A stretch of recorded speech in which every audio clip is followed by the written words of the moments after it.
Will Michigan be the first team to go 17-0? Let's talk about some realistic expectations for 2024.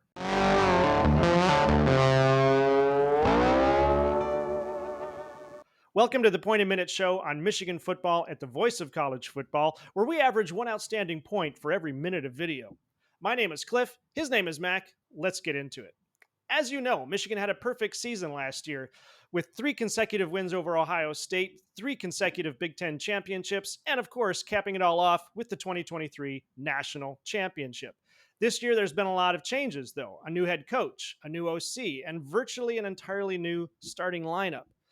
Of course, we'd like to see Michigan go 17-0 and win back to back national championships, but the question is that realistic?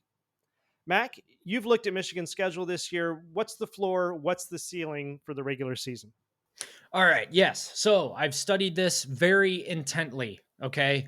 And I can confidently say that just like everyone else is saying, the floor for Michigan is 9-3. I want to start with the floor because I want to get the bad news out of the way first. The bad news is that if Michigan were to lose 3 games, it's the three you're already thinking of. It's the three most obvious ones. It's Texas, it's Oregon, it's Ohio State. Texas, really good all around team. Obviously, they went into Tuscaloosa. They beat Alabama with Nick Saban as the head coach. You don't do that without being a relatively good team. Relatively. Steve Sarkisian, really good coach. It's a very talented team. We saw they lost some pieces on defense, but they also gained some stuff through the transfer portal as well. Don't have a great feeling on them just yet, but they should be a really good team. Oregon all around is just a really good team. They've got talent. It'll be interesting to see how they fit in Dylan Gabriel as the quarterback. So they've got a little bit of turnover there. Actually, kind of a similar situation to Michigan, but sort of different also because Oregon, I don't think, lost as many pieces as Michigan did. There are some questions about the offensive and defensive lines. Are they a little bit small? Maybe compared to Michigan? We'll see. Either way, they're an extremely talented team.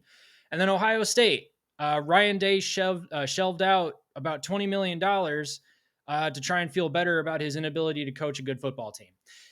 And I say that a little bit tongue in cheek because obviously he's got a really good record, but he's lost 3 in a row to Michigan.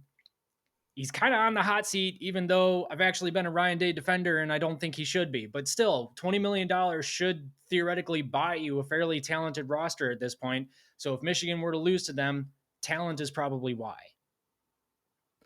Okay, so you've got, as you said, as many analysts are saying, Texas, Oregon, and Ohio State are the potential losses. Mhm. What's the key factor in those games? What does Michigan have to overcome to win those games? Yeah, so I should have said also that Michigan's ceiling is 12-0, and how they win 12 games is pretty self-evident. They have to score more points. So I'll kind of answer that with this. To beat Texas, Michigan, and actually it's to beat all of these teams, to beat Texas, to beat Oregon, and to beat Ohio State. We know Michigan's got to be sound on, or going to be sound on defense. We know Michigan's going to have a solid offensive line, and we know that they're going to have a good run game. Offensive line, one or two questions. Not very concerned overall, though. The question is, again, it's very obvious. It's quarterback. Josh Pate was talking about it the other night. What if Michigan gets elite quarterback play out of Alex Orji? And it's interesting because Michigan didn't even get elite quarterback play out of JJ McCarthy. Not because JJ McCarthy couldn't be elite, but because Michigan didn't need him to be. Michigan had, it was, he made a really interesting point. JJ McCarthy had a really lackluster stat line for a national championship winning quarterback. And honestly, yeah, he kind of did. But it wasn't at all because he was a bad quarterback. It was because Michigan just didn't need him to do that much. And I think that's the same thing here. I think Michigan really doesn't need Alex Orji to do that much. And I say that assuming Alex Orji's got the top spot wrapped up. Quarterback competition has to go through fall still. Rumors are that Jack Tuttle's making a case. Davis Warren obviously had a really good spring game. So we'll see. But I feel like with Alex Orji's run game, that really gives him the advantage. And it also takes a lot of pressure off his throwing ability. Now, there have been some questions with Alex Orji's throwing ability. Can he hit 60, 62%? We've talked about that on this channel before. If he can hit 62%, that's kind of that magic number that Michigan could then make another run for the national championship. And I think that that's the case. But what if they end up getting elite quarterback play out of Alex Orji? Sky's the limit, in my opinion. Yeah, one of the things I wanted to ask you about then is it seems like it's a fair point to point out that, like you said, JJ McCarthy wasn't necessarily putting up elite numbers because he didn't have to. Michigan is about the team, the team, the team. Hmm. So if JJ McCarthy, as a first year starter, goes up against Ohio State at Ohio State and they beat Ohio State, why is it possible that that formula could play out again this year with Yeah, the new quarterback? Whoever the new quarterback is, could he do that too? yeah. Well, I think the key is that these players were all on the team last year, and they were most of them were on the team in Mhm. 22 as well. So, I mean, they know how to go into Columbus and win. The coaching staff, especially, knows how to go into Columbus and win. Coaching Mhm. staff knows how to go into a couple of dangerous places and win. Happy Valley as well. So yeah, the formula is absolutely there because the coaches already have the knowledge. The players know what it takes to get to a national title game and win it.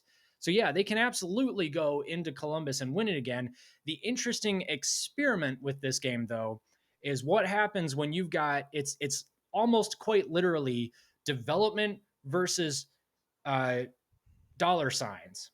Okay, it's Michigan's program, and I don't mean to knock Ohio State. If they can spend the kind of money that the modern college football game is demanding of its programs, if they can spend that kind of money, get the players in, and be successful, good on them. That's how the game is played now, and if they can do it, then great, good job. Michigan is still trying to develop, and Michigan is very good at developing. So we've got a clash of styles, and not necessarily styles and how the game is played, although still kind of, um, but more a clash of styles in terms of how they approach building their teams. So you've got Michigan who's trying to develop, Mhm. and you've got Ohio State that dropped bags. And it'll be really interesting to see how those styles collide and what the end result is. And if Michigan wins, it's because they got really good quarterback play out of Alex Orji. And I say really good, meaning, well, good enough. All right, now here's the big question that's people are starting to talk about. The new teams notwithstanding, let's say you've got the Michigan Ohio State game. You've got two teams that are 11-0 going head to head. Theoretically, one of them wins, one of them goes to the Big Ten championship. But now there's no more divisions. So it's the top two teams that go to the Big Ten championship. So let's say Michigan and Ohio State are the top two teams. They go to the Big Ten championship the week after they just played at Ohio State. Now what happens? What do you see happening at that game? Uh, yeah, I mean, that's a toughie because now you're introducing a bunch of different variables. Like Ohio State does pretty well in big games against teams not named Michigan.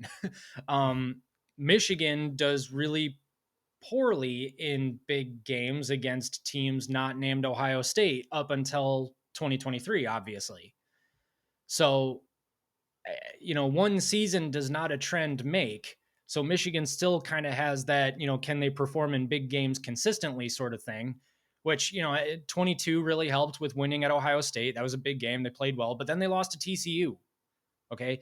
In 2023, Michigan overcomes that slightly by beating Ohio State and then winning the national championship, meanwhile retiring the greatest coach in college football history. So but again, one season does not a trend make. So Michigan would enter into a big game, which is kind of Ohio State's arena where they're usually really good in big games. Now again, Ohio State struggled against Missouri. Yeah, Missouri Mhm. in their bowl game struggled. They got blown out. I mean, it wasn't well, they didn't get blown out score wise. It just Yeah, wasn't a good game. right. So maybe the tide has turned a little bit, and Michigan's really good in those big games in general now. So you're introducing a brand new variable to this issue and to this game, and I really don't know how it's going to play out. I think this season of football is going to be absolutely fascinating, is what I think. As in terms of what actually happens in the game, no idea. It's going to be interesting. I think as the season progresses, if Michigan and Ohio State keep racking up those wins, and we do get to that 11-0, 11-0 versus 11-0, that Big Ten championship is going to be everybody's going to be talking about that. That's going to be an interesting one to watch. Yeah. So, what do you think about what we think? Leave us a comment and let us know. If you want more great analysis on college football, check out all the shows right here on Michigan Football at the Voice of College Football. And while you're at it, check out all the channels in the Voice of College Football Network. You can catch Mac and I live on the Big Ten Team Rivalry Show Monday nights at 8 p.m. right here on YouTube. Mac, take us out. This is the Point a Minute Show at the Voice of College Football.